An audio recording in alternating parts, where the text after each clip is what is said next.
Keenan is going to keep this thing all the way. At this point, you'd think he'd at least be up maybe towards that blue line if the Flyers really gain complete control of it. But Hextall is all the way back in his crease against Dale Hunter, who has been the best face-off man for Washington. Probably be just like last night. Keenan won't make the move, and Keenan won't make the move until he gets to the overtime, the same way that Pierre Kramer was about to with Steve Gannett. Here's Gustafsson, has it worked free, proper wrist shot, saved by Peters, rebound, shot wide by Sutter. And now Ledyard starts out. Leads it ahead to Gustafsson. 20 seconds left in regulation time. Christian with a chance to end it. Fires on goal. And Hextall makes the kick save.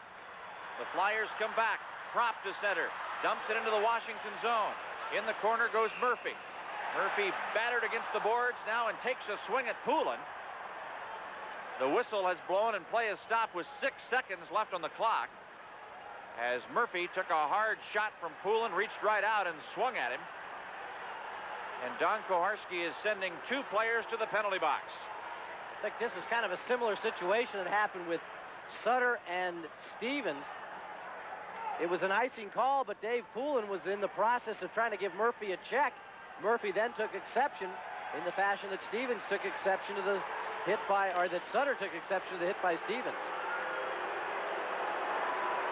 Well, even with that overtime, I just was wondering if Mike Keenan would just take the chance. You know, I mean, at this point, give it a gamble. And I guess Mike Keenan, you know, just decides he's got enough to do it in overtime and keep it there. But I just was really wondering if in the last game of the season we would see something unorthodox.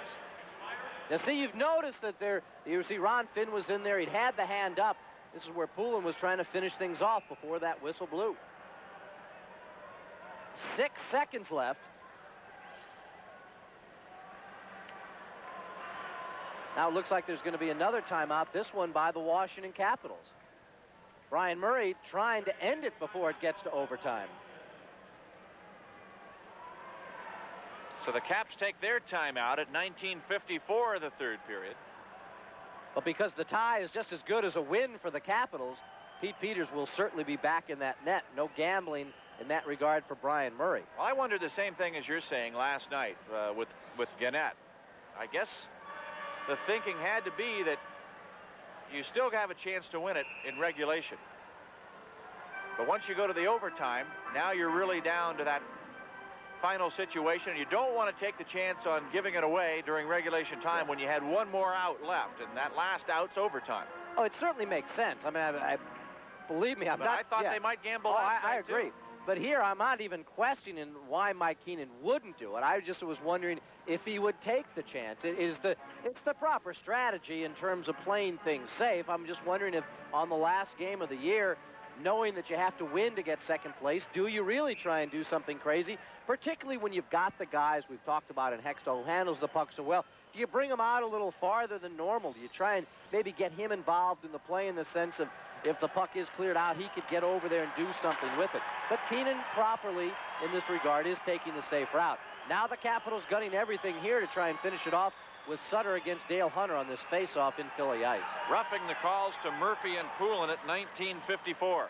Here's a wrist shot by Hatcher wide. 3 seconds left. Stevens dumps it into the corner, and time has run out in regulation time, and the Philadelphia Flyers are now faced with a situation where they have to be the team to score if they're going to finish in second place. If the Caps win it or hold on to this tie, they finish as the #2 club in the Patrick Division. Back with more from the Brimmer back at the Spectrum. We're ready to go with sudden death overtime, and this settlement of the Patrick Division second place position has come down to a sudden death overtime period here that will last 5 minutes as the Flyers and Capitals are deadlocked at 2-2. Shots on goal in the third period. Washington with 20, a game total, or a 3-period total of 33, and Philadelphia with 4, a 3-period total of 27. So the Caps out shooting the Flyers 20 shots to 4 during that third period. Both goals by Gary Galley that have lifted the Capitals into a tie situation. In overtime during the regular season, the Capitals with 2 victories, 4 losses, and 8 ties. Philadelphia with 1 victory, 3 losses, and 8 ties.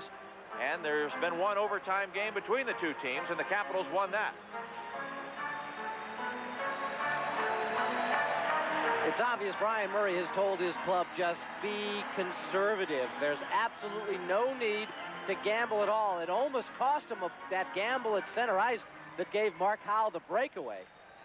So you're going to keep everybody back. In fact, right now, Gary Galley is lined up all the way back at that blue line. So he's almost all the way back in his own defensive zone already.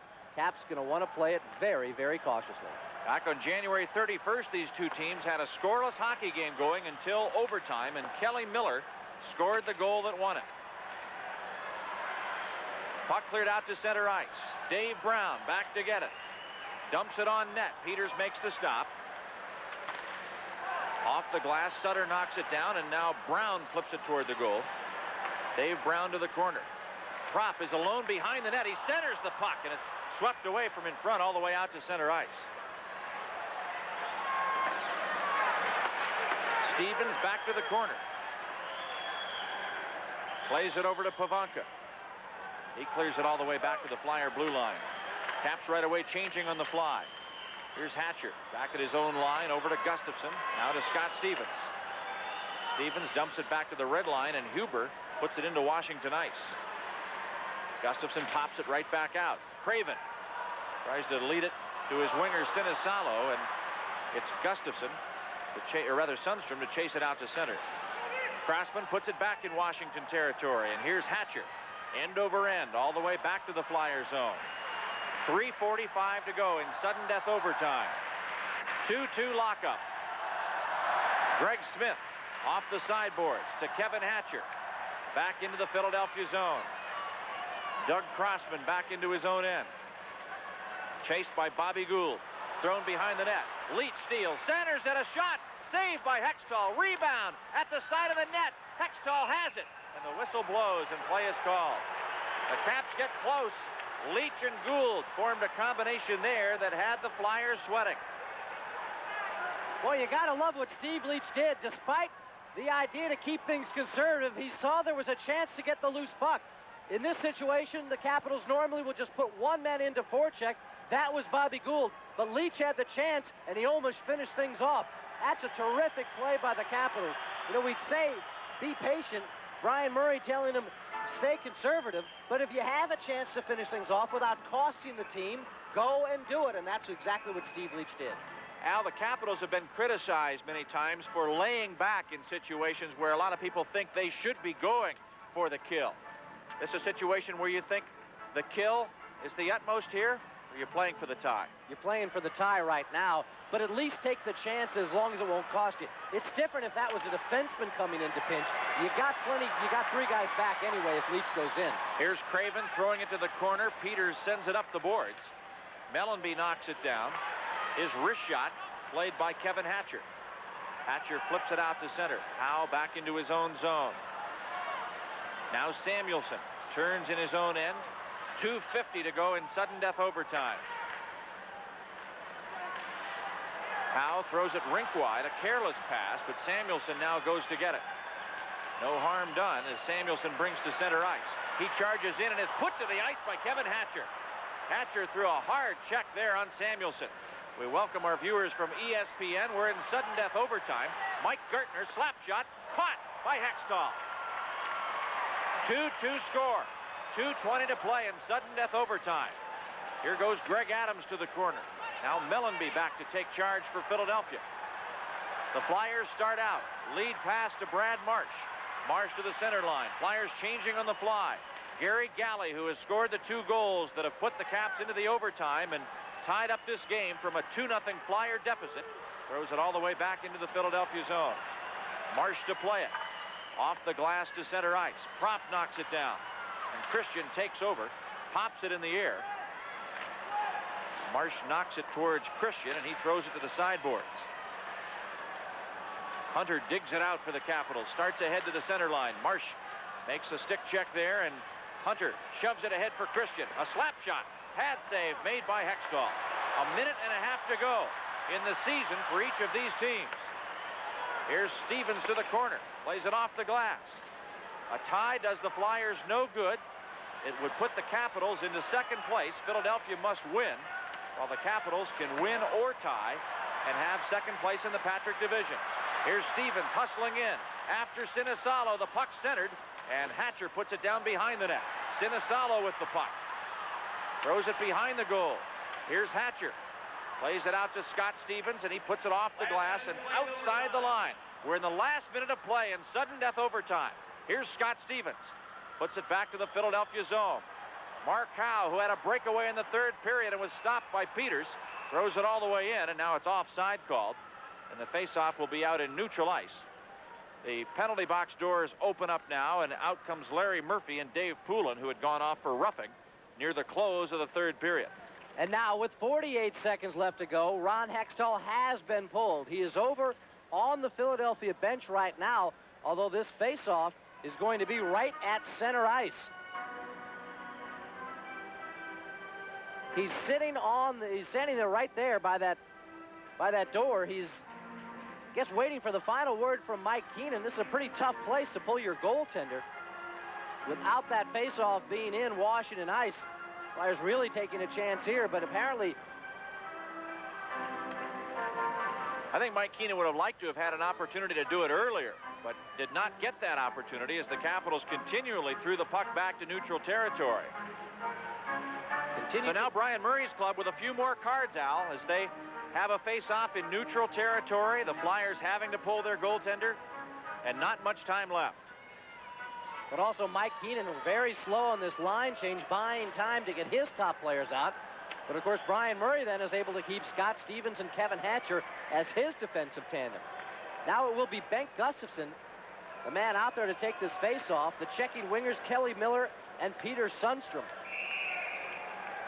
Ron Sutter will take the draw. Brian Propp, Poulin, Samuelson, Sinisalo, and Howe, and the net is empty with the face-off at center ice. From the draw, it's thrown back to Mark Howe. He leads to Poulin, dumps it in on net. Peters gloves it and puts it back for Scott Stevens. Loses the puck to Propp, tries to smother him. The puck centered, and Kelly Miller is able to blast it off the boards all the way down. It'll be icing here if Howe gets to it first. He does.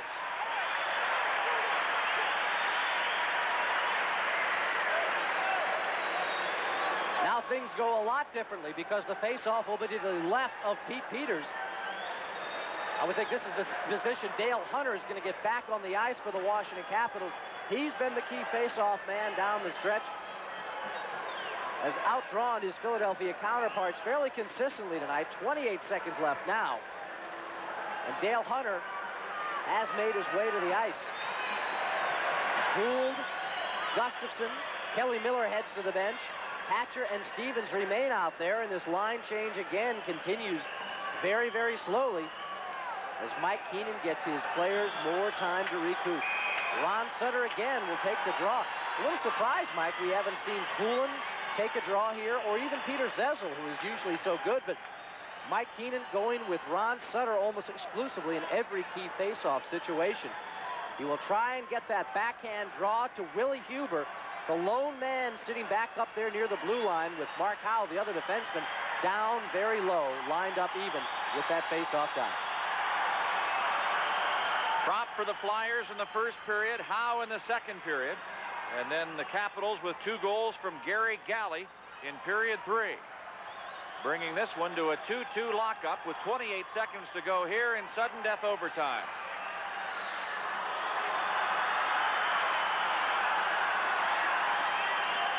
Sutter gets the draw. Here's the drive. Hit the post. Huber with a blast, and Poulin directed it right to the goal post. The Caps had that happen twice earlier in the game, and this time it happens to the Flyers.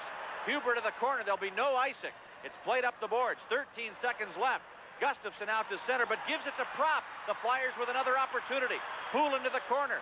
6 seconds remaining. It crawls up the arm of Peters. Here's Huber, a drive. Blocked. It goes all the way down. The Capitals have clinched second place in the Patrick Division by tying the Philadelphia Flyers 2-2. Some heart-stopping moments in the final seconds of play, and Gary Galley right in the middle of the celebration there. He scored the 2 goals. Pete Peters stopped those pucks down the stretch. And the Capitals wind up with 85 points. Philadelphia with 85. Both clubs with identical one-loss records of 38 wins, 33 losses, and 9 ties. But the Capitals win the season series over the Flyers, 4 victories to 2 and 1 tie, and that makes all the difference, as the Capitals will have the home ice advantage now in the Patrick Division playoffs. Here's Jeff Rimmer. Thanks, Mike. So the Washington Capitals indeed have that home ice advantage. What about fourth place in the Patrick Division? Well, here is the up-to-the-moment scores. The Penguins have won 4-2 over the Hartford Whalers. The Rangers lead by a score of 3-0, and it's the Blackhawks ahead of New Jersey 2-1. So if the Devils continue to lose this hockey game to the Blackhawks, the Rangers continue to win, they are the fourth and final playoff spot. They'll open up on the island on Wednesday night. As far as the Capitals are concerned, they will be home at the Capitol Center for games 1 and 2, and you'll see them in person by calling phone charge at 432-0200 if you do not have your tickets for games A and B. Caps open up at home Wednesday and Thursday night. Stay tuned for more of our post-game show here on DC 20, your superstation for sports.